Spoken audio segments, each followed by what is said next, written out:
c'était bizarre. Je trouve qu'en plus on s'est super bien entraîné toute la semaine. Et puis, alors est-ce que c'est un manque d'énergie, tout ça, on va y réfléchir juste après pour voir. Mais il nous a manqué un peu de cette étincelle qui fait qu'on arrive à prendre le momentum et à emballer un peu le match.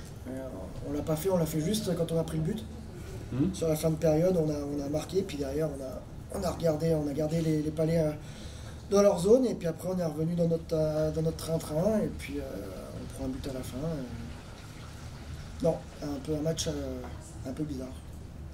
Est-ce que c'est l'adversaire qui ne vous réussit pas trop si on se réfère à la Coupe de France ou pas? Non. Moi je te dirais que sur ce match-là, on a juste regardé notre équipe, et c'était surtout notre équipe où, même sur le banc, les joueurs rentraient, c'était pas positif tout le temps, c'était un peu manque d'étincelle, manque d'émotion, donc voilà, c'était un peu nous, notre attitude qui a fait qu'on n'est pas rentré dans le match. La perspective de la première place, non? Tu crois? Je sais pas. Peut-être. On va aller voir sous les casques. Là, il faut voir le préparateur mental. Moi, je peux pas te dire, mais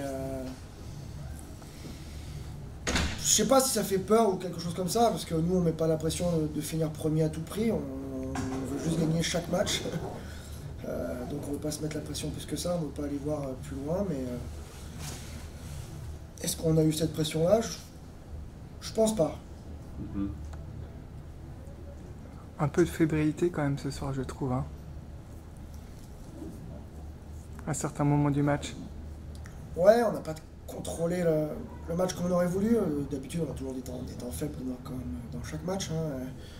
C'est vrai qu'on a donné quand même de grosses occasions. Flo a fait un très bon match, heureusement d'ailleurs qu'il était là, parce que ça aurait pu tourner de l'autre côté. Et c'est vrai que c'était un match, je pense, l'un de nos pires matchs de la saison. En termes statistiques, on va peut-être plus parler en termes de maintien de palais. Il y a eu beaucoup de palais perdus ce soir. Alors bêtement ou pas, attention, hein, mais notamment en zone offensive, il y a eu énormément de palais perdus qui ont fait un début justement à Nice. C'est quoi la solution là dans l'immédiat?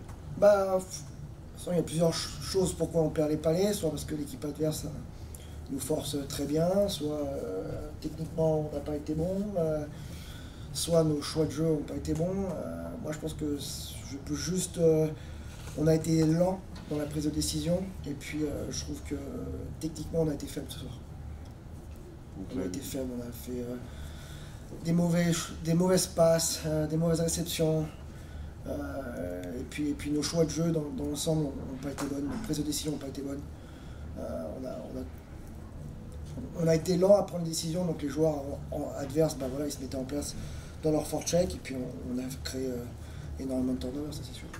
Prochain match contre Anglette, du coup, il va falloir corriger ça. Ça va être l'idée. Ça ne nous reste pas grand chose pour corriger, ça nous reste juste un entraînement demain, mais comme j'ai toujours dit, ce groupe-là, à chaque fois qu'on a fait un non-match, derrière, il arrive à réagir. On ne va pas parler en termes de gagner le match ou de perdre le match. Moi, c'est juste, voilà, c'est un long processus d'arriver jusqu'en play-off et de finir dans les 3 ou 4 premiers. Donc voilà, on est encore dans ce processus-là pour être prêt pour les play-offs. Et voilà, il faut que le match, la globalité du match, on rende une meilleure copie que ça c'est sûr et certain. Tu avais dit lors du dernier match à domicile que c'était un avertissement. Bah, à croire aujourd'hui que c'était un deuxième avertissement. On va dire que c'est défaite.